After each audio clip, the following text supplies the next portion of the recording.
Ayan na nga mga kakaka, nasa Binangonan Rizal tayo ngayon. Ayan, mga kakaka, may pupuntahan tayo ngayon. So, this is it, Panzit. So, pabiyahin muna tayo kung saan papunta tayo ng Subay, Cardona, Rizal. Ayan, so, magbabangka muna tayo. So, pag bangka kayo ng starting ng Binangonan Rizal, to Subay, it's worth 40 pesos. So 40 pesos lang makakarating na tayo doon sa Subay, Cardona, Rizal. So titingnan natin kung anong meron doon. So actually this is September 13, which is kinabukasan, is 14 is fiesta doon. So titingnan natin kung ano yung kanilang aktibidades pagdating sa fiesta. Ayan. So, sobrang nakakamiss ito, no? Ang hinahon ng dagat. Kalmado lang siya. So, hindi siya maulan. So, tamang-tama yung pagpunta natin sa Subay dahil walang gaanong ulan. At saka, super smooth ng dagat. So, grabe. Sobrang nakakasente nito. So, habang nagbabiyahe nito, parang iniisip ko na ganito, sana makauwi ulit ako sa Bisaya, siguro makauwi. So yeah, this is it, Pansit. So nakikita ko yung mga kabahayan na. So sobrang ganda ng mga paligid dito, mga kakaka. Ang daming mga puno, grabe. Sobrang nakakawala ng stress. Super talaga. Sobrang, alam mo yung tipong, this is it, Pansit na. Yan mga kakaka. So malapit na tayong bumaba. Kikita ko na yung NRS court. Ayan. So dyan tayo bababa sa may bandang malapit sa court. Ayan, Subay. So if you can see guys, Subay. Ayan, Subay. Ayan. So super excited ako nito nung panahon na ito. Ayan. So nakailang nakailang bagit na ba ako ng soap. Ayan. So ayan. Excited na ako bumaba dito. And ayan, may extension dyan. So papahabain yung ano ba tawag dito, pantalan. Ayan. So papahabain yung pantalan yan para sa mga pupunta dyan, mga nagbabakasyon or mga residente dyan, para ano din sila makarating ng maayos. Ito na nga, ito na po ang Subay na kung saan tahimik lang. Ayan, tahimik lang dyan sa panahon na yan. Ayan, this is it, Pansit. So if you can see yung mga bata, parang sobrang sila, sobrang saya nila. So ayan, naliligo at anong pinaggagawa nila. So grabe yan mga kakaka. So makikita nyo na akala nyo maitim, although maitim naman siya, pero malinaw naman yan and malinis naman yan dyan pag nasa personal tayo or nasa actual tayo. Sobrang kaya enjoy yung mga kabataan. Ito na nga ang Santa Elena Fiesta. Yan na, grabe, sobrang saya mga residente dito. And first time ko rin ako nakakita ng ganitong fiesta na kasama. Yan na, so enjoy. Yan mga kakaka. Yan mga kakaka, sa amin kasi pag fiesta sasama sa Santo, basaan din siya, pero hindi siya ginaganap dito sa papang or dito sa lupa. Ginaganap natin or ginaganap siya doon sa dagat, fiesta natin sa Santo. Pero dito na-amaze lang ako, first time ko makakita ng ganito.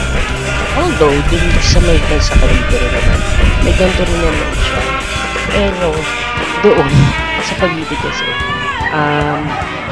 binabasa nila lahat, kahit yung mga nanonood. Pero dito, super saya doon. Kasi habang nag-video ako nito, hindi nila ako binabasa. Thankful ako kasi nakita ko yung mga ganitong kasiyahan.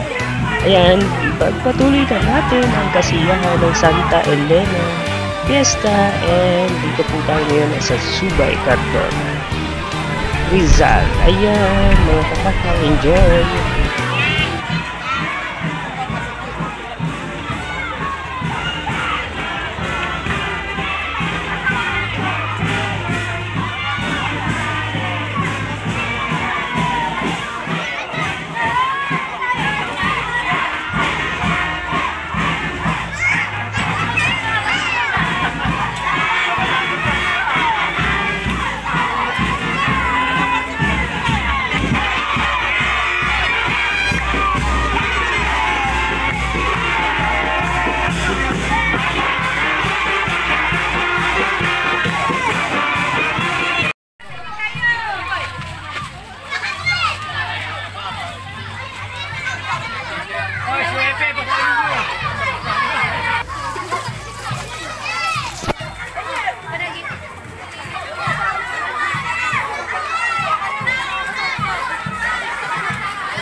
Yan mga kakakong hindi pa nakapag-subscribe sa aking YouTube channel,